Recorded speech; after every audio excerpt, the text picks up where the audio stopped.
ሰላም ጤና ይስጥልን ውድ የሀቅ ሚዲያ ተከታታዮቻችን የዕለቱን ዋና ዋና በዜናዎች ወደ እናንተ ይዘንላችሁ ቀርበናል። ከዜናዎቹ ጋር አብራችሁን ቆዩ።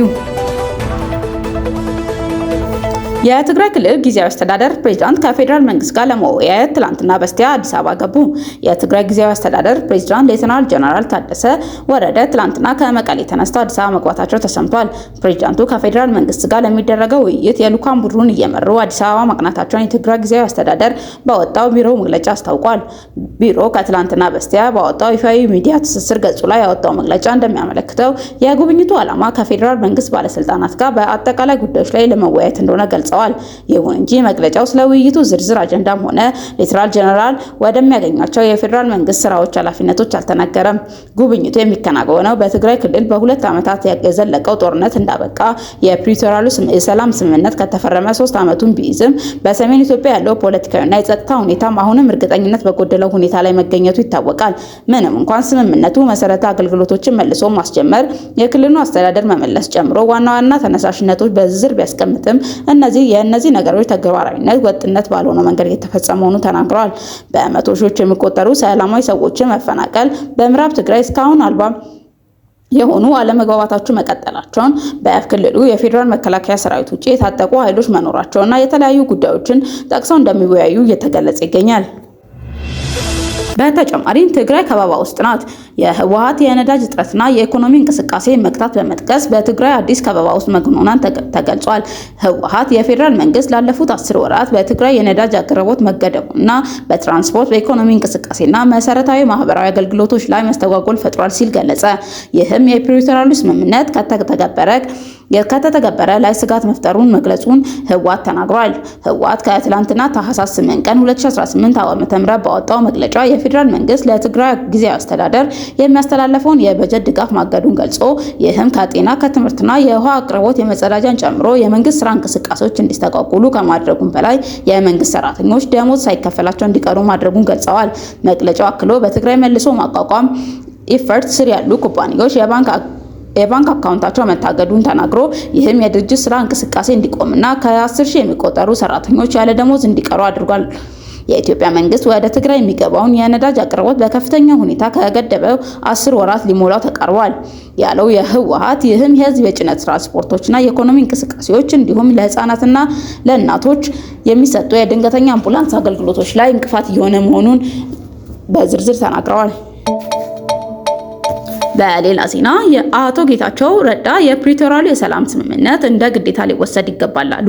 የቀድሞ የትግራይ ጊዜያዊ አስተዳደር ፕሬዝዳንትና የአሁኑ የጠቅላይ ሚኒስትር የምስራቅ አፍሪካ ጉዳዮች አማካሪ ሚኒስትር ጌታቸው ረዳ የፕሪቶሪያሉ ስምምነት የግጭት ማቆም ስምምነት ሙሉ ለሙሉ ተግባራዊ የሚሆንበትና የሁለቱ ወገኖች በኮሽታ አጥተው ወደ ግዴታ ሊወስዱት እንደሚገባ ተናግረዋል። ጌታቸው ከስምምነቱ መፈረም በኋላ በትግራይ ፖለቲከኞች መካከል የተፈጠረው ችግር ስምምነቱ መኖር አለበት ወይም የለበትም የሚል ሳይሆን የትግራይ የሽግግርን ማን ይምራ የሚል እንደሆነ ጠቅሰዋል።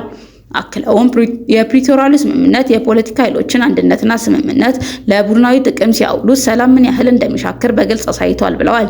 በምዕራብ ትግራይ ራያና የፌደራል ሰራዊት አወጣጥ ጉዳይ የፕሪቶሪያሉ ስምምነት ያካተቱ እነዚህ ጉዳዮች ሳቢያ ድርድሩ ከከሸፈ የትግራይ ህልውና ላይ የከፋ መዘዝ ያመጣል በሚል ስሌት ተናግረዋል።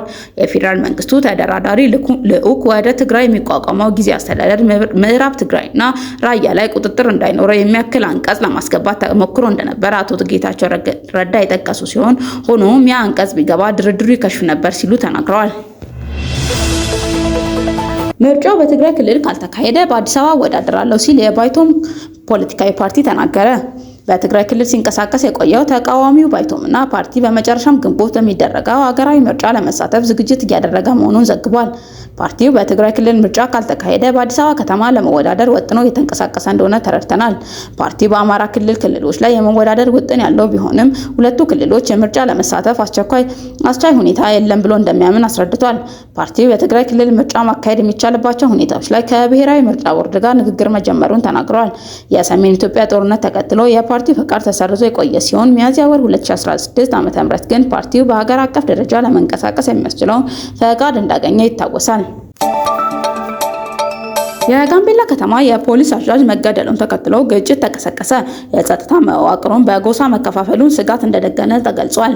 በጋምቤላ ከተማ በትላንትናው ዕለት ከፍተኛ የፖሊስ አመራር መገደላቸውን ተከትሎ ግጭት መቀስቀሱን ስማቸው እንዲጠቀስ ያልፈለጉ የቀድሞ የክልሉ የጸጥታ አመራር እና የክልሉ ባለስልጣን ለአዲስ ስታንዳርድ ገልጸዋል። የተጠቀሰው ግጭት አሁንም ቀጥሎ እንደሚገኝና የክልሉ የጸጥታ መዋቅር በጎሳ ክፍፍል ምክንያት ሁኔታ መቆጣጠር እንዳልቻለ ተናግረዋል። ትላንትና ማክሰኞ ታህሳስ 7 2018 ረፋድ ላይ የጋምቤላ ከተማ መምሪያ አዛዥ በጥይት ተመተው መገደላቸውን ባለስልጣናት ተናግረዋል። የክልሉ ባለስልጣናት ድርጊቱን ሲያብራሩ ፖሊስ እና አዛዡ የተገደለው ስራ ቦታው ላይ ነው፣ የገደሉትም አብሮት የሚሰሩት ናቸው። ይህ በጎጥና በዘር ተለይቶ የተፈጸመ በጣም አሳዛኝ ድርጊት ነው ብሎ ተናግረዋል። ሌላኛው ስማቸው እንዳይጠቀስ የፈለጉት የጸጥታ አመራር የነበሩ ምንጫቸውን በበኩላቸው አዛዡ ምክትላቸው የተለያዩ ጎሳ በመሆናቸው ግድያው በአዛዡ ጀርባ ላይ የነበረ ሴራ እንደተፈጸመ ያመለክታል። በከተማ የተፈጠረው ቀውስ ዋነኛው ምክንያት የጸጥታ መዋቅሩ አባላት በጎሳ ተከፋፍለው ግጭቱ ውስጥ መሳተፋቸው እንደሆነ ሁለቱም ባለስልጣናት አረጋግጠዋል።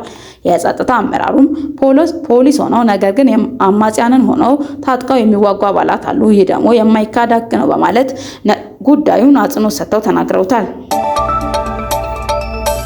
የሶማሊያና የኢትዮጵያ ባለስልጣናት የሁለትዮሽ ትብብርን ለማጠናከር በሞቃዲሾ ተገናኝተው ተወያዩ።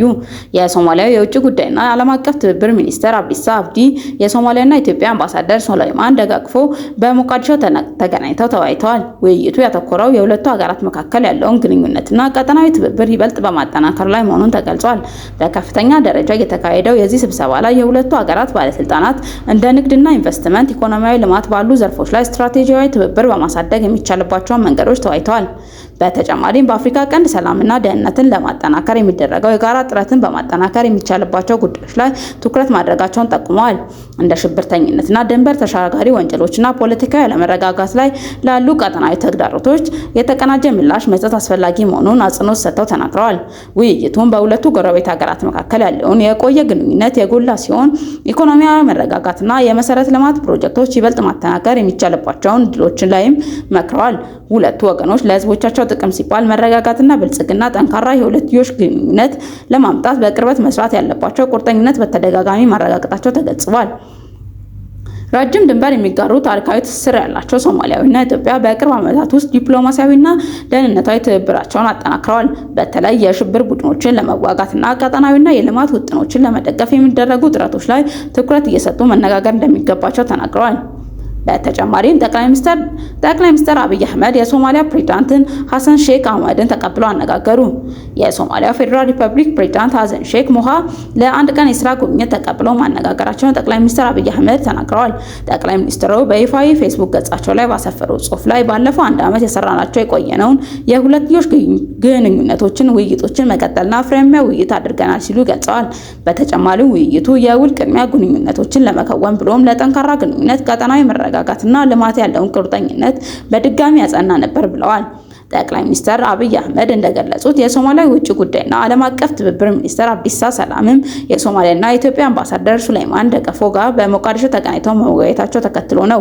የውይይቱም ያተኮረው በሁለቱ ሀገራት መካከል ያለውን ግንኙነት ቀጠናዊ ትብብር ይበልጥ በማጠናከር ላይ መሆኑ ተገልጿል።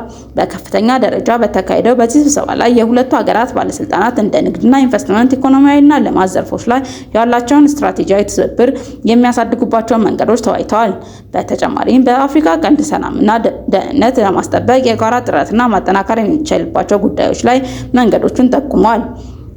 የተከበራችሁ አድማጭ ተመልካቾቻችን ለዕለቱ ያዘጋጀናቸው ዜናዎች እነዚህን ይመስሉ ነበራችሁ። ለቻናላችን አዲስ ከሆናችሁ ሰብስክራይብ በማድረግ እንዲሁም አዳዲስና ትኩስ መረጃዎች ወደ እናንተ እንዲደርሱ የደውል ምልክቷን በመሆን ቤተሰብ ሆኑ ተቀላቀሉ። መልካም ቀን